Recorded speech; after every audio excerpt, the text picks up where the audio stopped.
네, 오늘은 기도와 순종이라는 제목으로 같이 은혜 나누기 원합니다. 네, 오늘 새벽에 찬양을 주님 뜻대로 살기로 했네 찬양을 하고 싶었는데 그 찬양은 찬송가가 아니라 고를 수가 없었는데 참 다윗이 삶을 살아가면서 늘 하나님의 뜻에 의지하고 순종하여 살면서 또한 하나님께 자신이 여러 가지 필요한 것들과 원하는 것도 있을 때 간절히 간구하였음을 또한 보여주는 장면이 오늘의 대표적인 장면 중에 하나입니다. 참 이게 사람의 힘으로 쉽지 않구나라는 것을 어제 그냥 혼자 이런저런 생각을 하다가 새벽에 새벽 예배를 몇 분이 더 나오시면 좋은데 나오시라고 해도 참 쉽지 않은데 생각하다가 그래 참 사람의 힘으로 되는 게 없지. 내 주변에 있는 사람들에게 교회 나오라 그래서 교회를 그들이 한 번에 딱 교회 나갈까요? 예수 믿을까요? 그리고 나오는 거 아니고 누군가에게 예배의 자리에 좀 다시 나오라고 하는 것들도 딱 듣자마자 그럼요 제가 예배에 나와야죠 하고 나오는 거 아니고 오랫동안 교회를 빠지시던 이들에게 다시금 교회에 오셔야죠. 신앙생활 다시금 열심히 시작하셔야죠 한다고 그래요. 제가 교회 나가야 됩니다. 라는 말은 듣지만 정작 주일에 그들의 모습을 보는 게 결코 쉽지 않은데 그 일들 그 사이 간극에는 정말 기도가 빼곡히 메워지고 채워져야 하는 것들이 아닌가라는 생각을 해봤습니다.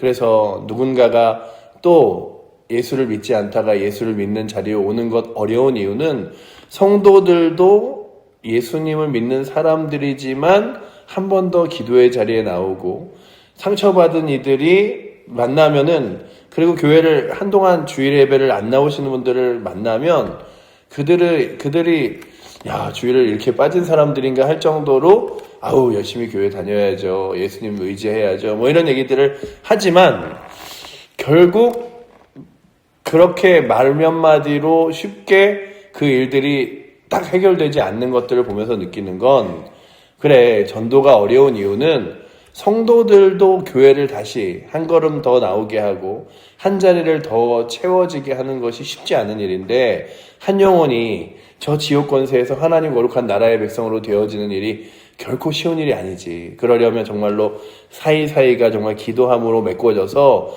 그 메꿔진 기도함이 징검다리가 되어 그 징검다리가 십자가의 길로 연결돼야 되는 건 아닌가 이런 생각을 해봤습니다. 그러니 오늘도 우리가 우리의 뜻대로 무엇인가 단박에 해결되고 쉽게 이루어지는 일들은 없는데 특별히 그럴 때마다 그냥 어차피 이건 안 되는 일이야 힘든 일이야 라고 내려놓고 포기하는 것이 아니라 혹여나 하나님의 계획과 뜻이 있으시다면 하나님의 손길 가운데 또 하나님의 내 간구함을 들어주시지 않을까 하여 무릎 꿇는 것이 기도하는 자의 간구이고 기도입니다. 우리가 기도할 때마다 안 되는 일이라고 어차피 그거는 기도해도 안 되는 일이야 이게 아니라 제가 하나님 간절히 의지할 때 하나님께서 들어주실지 모르니 제가 또한 간절히 구하겠습니다라고 기도하면 그 기도함 가운데 내가 원하는 뜻과 방향으로만 내 기도를 이끌어 가시는 게 아니라 기도하면서 나로 하여금 하나님의 뜻에 삶을 맞추게 하세요. 그 김남준 목사님이 쓰신 깊은 기도라는 책이 있는데 그 책에 보면 새벽마다 나와 간절히 기도하십시오.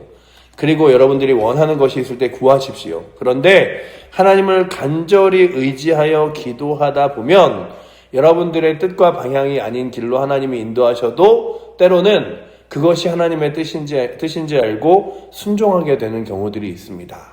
라는 말씀이 거기 기록되어 있어요. 처음에 읽으면서 이게 도대체 그러면 이게 내 기도가 아니라 그냥 하나님 뜻대로 이루어지는 거 아닌가? 라고 하는데 내 삶에서 그렇게 내가 원하는 방향으로 가지 않아도 하나님 뜻대로 돼도 아멘 할 수 있는 이유는 처음에는 내 뜻이 정답이라고 여겼는데 어느 순간 기도하다 보니 내 뜻이 아니라 하나님의 뜻이 정답이라고 여겨지는 경우들이 우리의 마음속에 하나님이 역사하시고 인도하시는 거죠. 나단 선지자가 분명하게 무엇을 말하냐 하면 내가 우리아의 아내와 함께 바세바에게서 낳은 그 아이를 정녕 하나님께서 죽이리라 라고 말씀하셨어요. 너의 범죄함으로. 그게 어디 나오냐 하면 그 14절에 나오죠. 14절 우리가 읽은 그 윗절에 이 일로 말미암아 여호와의 원수가 크게 비방할 거리를 얻게 하였으니 당신이 낳은 아이가 반드시 죽으리이다 하고라고 기록되어 있죠. 그리고 나단이 집으로 돌아갑니다. 그리고 그 사이 이 간격이 이제 그 아이를 낳는 그 10달이 다 채워졌어요. 그리고 그 아이가 낳을 때가 되었습니다. 그리고 아이가 딱 낳았는데 낳은 아이가 하나님이 치심에 심히 앓는지라 라고 15절이 기록하며 오늘 본문을 시작합니다. 딱 태어났는데 그 아이가 태어나자마자 딱 죽음과 삶의 경계에 있는 거예요. 그러자 다윗이 식음을 전폐하고 기도하기 시작합니다.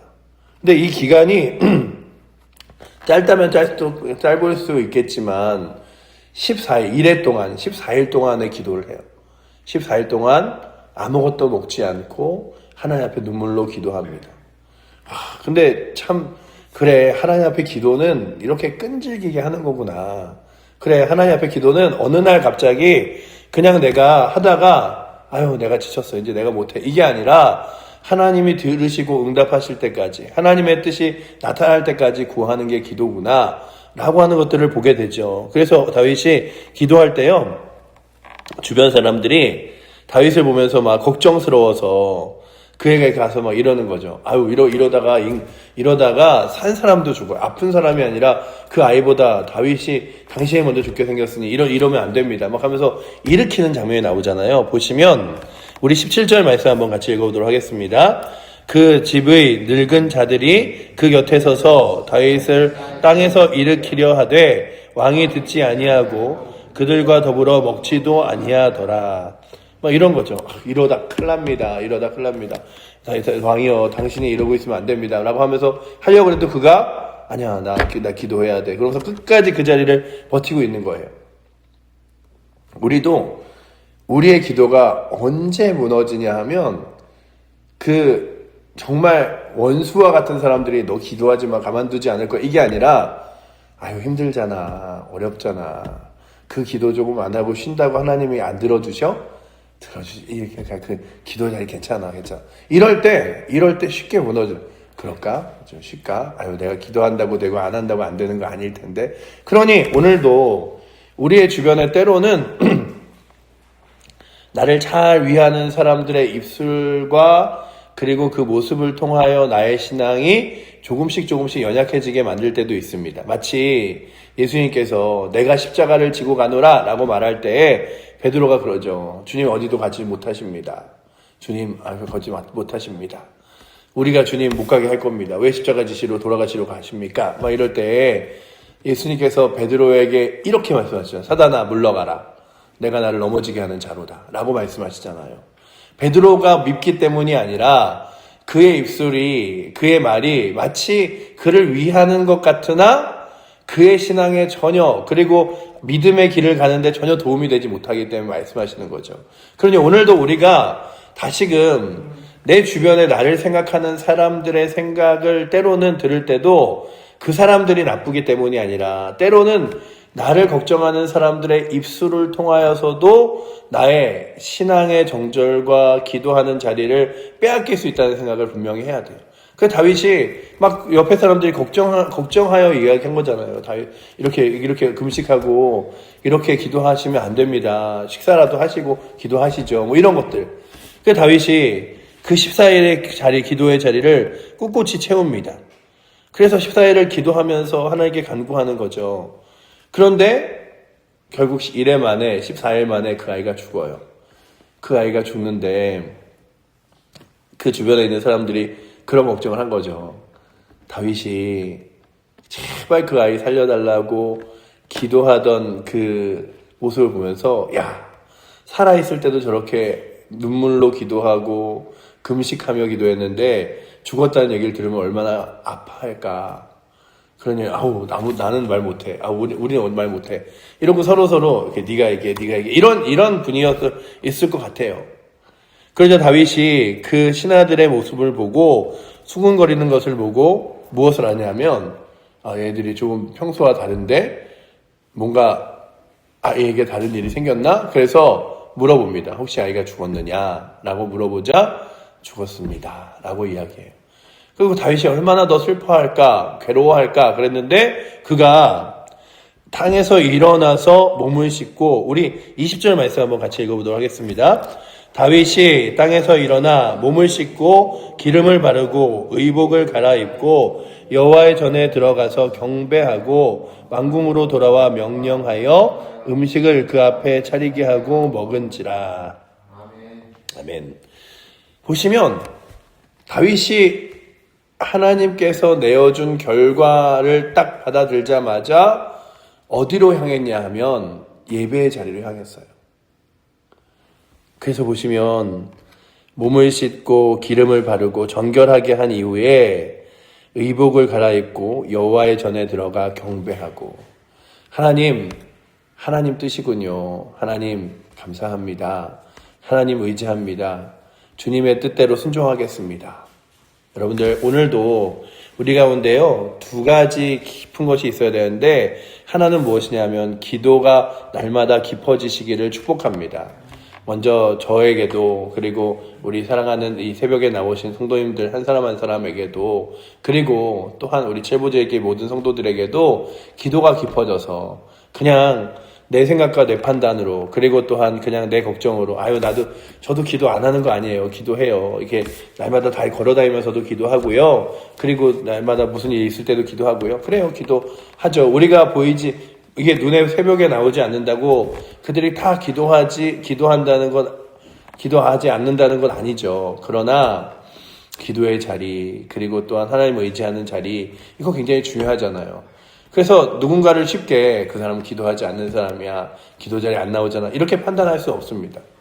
늘 보면 새벽에 교회 앞에 이렇게 좀 이렇게 딱 보면 4시부터 막 이렇게 여기 불이 켜져 있고, 그리고 4시부터 나와서 기도하시는 분들이 있는데, 그게 조금 더 늦게 오신 분들이 언제 불이 켜졌는지 알지 못하잖아요. 그런 것처럼 오늘 우리들이 성도들을 향하여 쉽게 기도하지 않는다 판단할 수는 없으나, 중요한 건 기도의 자리에서 그 기도를 간절히 붙들므로써 함께 기도하는 불꽃이 되는 거죠. 우리 하나하나가 등불이라면 작은 들꽃이 모여서 큰 불을 일으키듯이 기도의 자리가 그런 은혜의 자리가 되어지는 거라면, 오늘도 그렇게 간절히 간구하는 성도들이 많아지기를 축복합니다.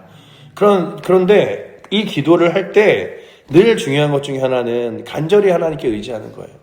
하나님께서 내가 기도할 때 그 하나님 뜻대로 역사하시고 인도하신다. 그래, 내가 할 수 없는 일을 하나님은 하실 수 있게 하나님께 내어 맡긴다. 다윗이 그 아이의 생사를 자신이 어찌할 수 없었기 때문에 간절히 하나님에게만 매달린 거예요.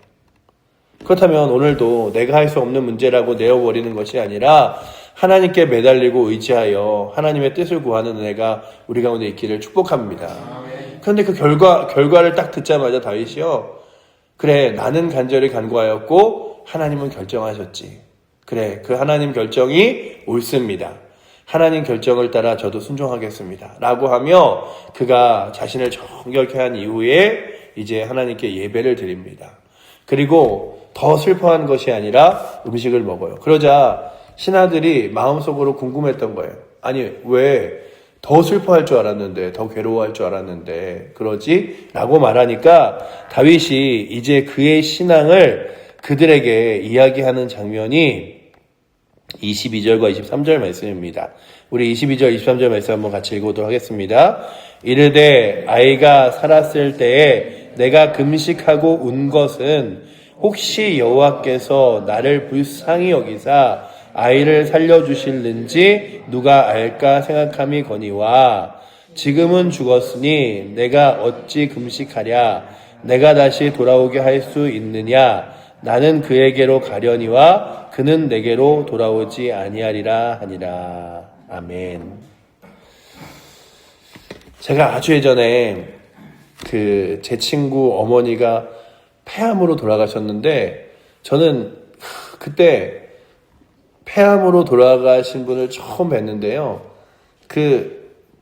오랫동안 고생하시다가 정말 제가 이 가죽만 남았다는 게 뭔지, 이 얼굴과 몸 전체에 살이 하나도 없이 정말 가죽만 딱 남으셔서 마지막에 임종 직전에 갔는데 그냥 와 이게 살아계신 건지 시신인지 모를 정도로 그래서 좀 친구 부모님이라 이렇게 말씀드리긴 좀 죄송하지만 미라 같다 이런 생각을 할 정도로 그냥 가죽만 남으셨어요.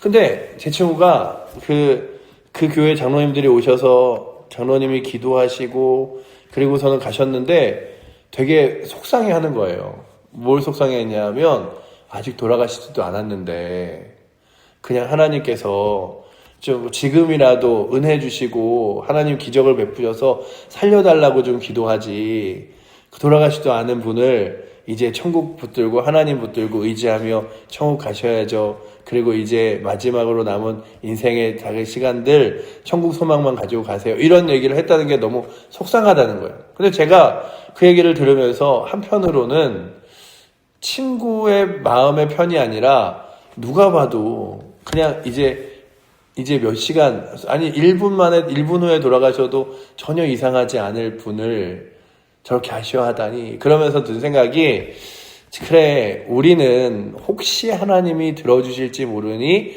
간절히 간구해야겠지만 또 하나님께서 결과를 보여주시면 아멘 하나님 그게 하나님 뜻이었군요 라고 순종하는 것도 믿음이구나. 그렇다면 오늘도 여러분들이 할 수 없는 일들을 끝까지 매달리며 구할 수 있는 은혜가 있기를 축복합니다. 그런데 하나님이 또한 들어주세요. 그것들을. 그런데 하나님이 들어주시고 들어주지 않는 것이 그저 우리의 아이가 마치 그 부모에게 떼 부리는 것처럼 그 떼 부리면 아유 난 몰라 그래 너 알아서 해 그러고 주는 게 아니라 너 간절히 기도했지. 내가 너에게 더 좋은 길 그리고 분명한 길로 인도해 줄게 라고 말하며 하나님께서 그 응답이 아니라 다른 답을 주시는 거죠. 너 기도해봤자 소용없어. 내가 내 뜻대로 할 거야. 이게 아니에요.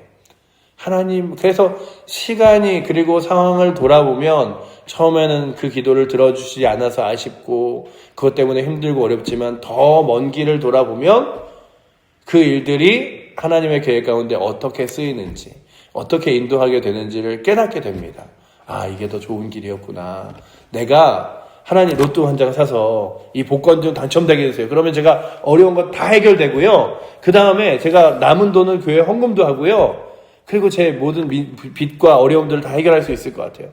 로또 좀 당첨되게 해주세요. 그런데 대부분 그렇게 로또를 기다리시는 분들 보면 참 삶에서 재정을 이렇게 제대로 이렇게 잘 관리하지 못하신 분들이 많아요.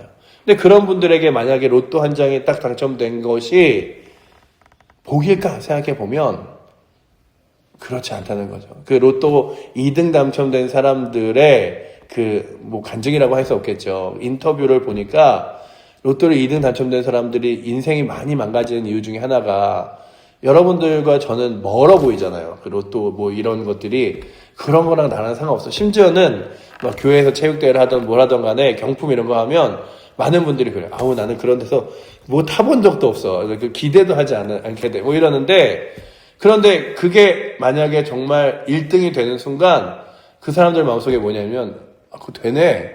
가능하네. 그래서 그냥 내내 자신의 모든 돈과 인생을 다 그 로또에 쏟아붓는 거예요.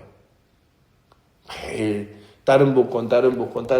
그래 나 저번에 1등 됐었는데 한 번만 더 하면 이 숫자만 바꾸면 1등 될까? 이러는 거죠. 그러니 그의 인생에 하등 도움이 되지 않는 거예요. 그래서 때로는 오늘도 우리의 삶에 하나님 저 이것만 되면 이라고 하는데 그게 만약에 안 되면 아 이게 하나님의 뜻이 아니구나. 그리고 또 다른 삶의 방법들과 방향들을 따라 걸어가는 거죠. 근데 오늘도 우리들에게 중요한 다윗이 보여주는 게 뭐냐면 하나님이 아니라고 하실 때 아니라고 고백하는 건데 제가 이 말씀을 쭉 읽고 나서 이 아이가 살았다면 어떻게 됐을까 이런 생각을 한번 해봤어요. 그랬다면 다윗에게 늘 그 아이 편에 서서는 좀 마음이 미안했지만 다윗의 인생을 생각해 볼 때 늘 그에게 그 주홍 글씨처럼 저 신하를 죽음으로 내몰고 그리고 이렇게 바람 펴서 그렇게 해서 얻은 아이야. 그래서 그 많은 사람들에게 다윗이 늘 그 아이 때문에 손가락질 당하고 또한 그의 삶에 드러나는 문제들과 나타나는 일들이 벌어질 것들을 보면서 하나님 앞에서 늘 죄송했을 거고 늘 내가 이렇게 해서 그런가, 그 아이가 한번 넘어지기만 해도 내가 그래서 그런가, 그 아이가 뭔가 잘못되기만 해도 내가 이래서 그런가, 다윗의 삶 가운데 문제만 있어도 내가 저 아이를 이렇게 해서 낳아서 그런가, 이런 어려움들이 그에게 있지 않았을까 생각하면서 하나님의 계획은요, 그렇게 그 아이가 인생이 끝난 이후에 우리가 읽은 그 다음 절에 이제 밧세바와 함께 또 하나의 아이를 낳는데 솔로몬이라는 아이를 낳습니다. 그리고 그가 다윗 다음에 왕이 되잖아요. 그래서 이걸 보면서 그래, 하나님이 다윗에게 또 한편의 기회를 주시고자 또한 아픔도 주셨구나. 그러니 오늘 우리는 앞을 볼 수 없는 사람이기에 오늘 슬퍼하고 오늘 아파하고 오늘 힘들어하지만 하나님의 계획 앞에 우리의 삶을 맡기는 거 너무 중요하구나. 그렇다면 오늘도 이 새벽에 나오신 여러분들이 하나님 앞에 간절히 기도하는, 그리고 기도의 자리에 늘 매달려 구하는 은혜가 있기를 축복합니다. 그리고 또한 그렇게 매달려 구할 때 응답해 주시면 감사함과 아멘으로 그 응답을 받으시고, 혹여나 그 응답들이 내 뜻대로 되어지지 않을 때도 내가 이렇게 간절히 기도하였으니 하나님께서 역사하시는 것이 분명 더 옳은 길이고 좋은 길이라고 믿으며 하나님 말씀에 순종하여 예배의 자리에서 또 주님 따르는 자리에서 계속해서 주를 따라 걸어갈 수 있는 은혜가 있기를 축복합니다. 오늘 본문 우리가 찬양한 게 환난과 핍박 중에도 성도는 신앙 지켜내잖아요. 이게 외부적인 환난과 핍박이 아니라 내 안에서 내 뜻대로 되어지지 않을 때도 나는 신앙을 지키며 믿음을 지키며 주님 신뢰하며 의지하며 나아가겠습니다. 구하는 은혜가 오늘도 다윗이 14일을 금식하며 기도하다가 자신의 뜻대로 되어지지 않을 때 이게 뭐야 이게 아니라 그가 자신의 몸을 정결하게 한 이후에 이게 하나님 뜻이라면, 하나님이 이끄시는 길이라면 제가 그렇게 하나님 받겠습니다 라고 의지한 것처럼 오늘도 간절히 간구하여 여러분들의 기도의 제목들이 응답받는 은혜가 있기를 먼저 축원하고요. 또 하나, 그렇게 되어지지 않더라도 여러분들의 기도가 결코 땅에 떨어지지 않고 하나님께서 더 좋은 길로 인도하실 것을 믿으며 구하는 은혜가 오늘도 이 새벽에 나오신 분들과 또한 이 새벽에 나오셔야 할 분들과 우리 모든 칠보제일교회 성도들에게 넘치기를 축원합니다. 기도하겠습니다. 사랑의 하나님, 오늘도 주님 의지하여 기도합니다. 왜냐하면 우리들에게는 인생에 답이 없기 때문입니다. 또한 능력이 없기 때문입니다. 하나님 의지하는 것이 유일한 능력이고 힘이기에 오늘도 기도하오니 주여 우리의 기도를 들어 응답하여 주시고, 아버지 하나님, 우리의 기도대로 응답되어지지 않는다 할지라도 하나님께서 이끄시는 길이 응답임을 믿으며 아버지 그 길을 감사함으로 순종하며 걸어갈 수 있는 힘도 우리 가운데 허락하여 주시옵소서. 다윗을 통하여 우리의 삶과 우리의 신앙을 돌아봅니다. 아버지 하나님, 기도의 자리에서 누군가가 우리에게 이제 그만해도 기도해야 되지 않을까라고 말하는 목소리에 흔들리지 않게 하시고 간절히 오늘도 기도하게 하사 하나님 한 분만 의지하고 살아갈 수 있는 삶의 힘이 오늘도 우리 가운데 주어지도록 주님 이끌어 주시옵소서. 오늘도 기도할 때 그 기도보다 더 좋은 길로 역사하시는 주님을 의지하며 살아계신 예수 그리스도 이름으로 기도드립니다. 아멘.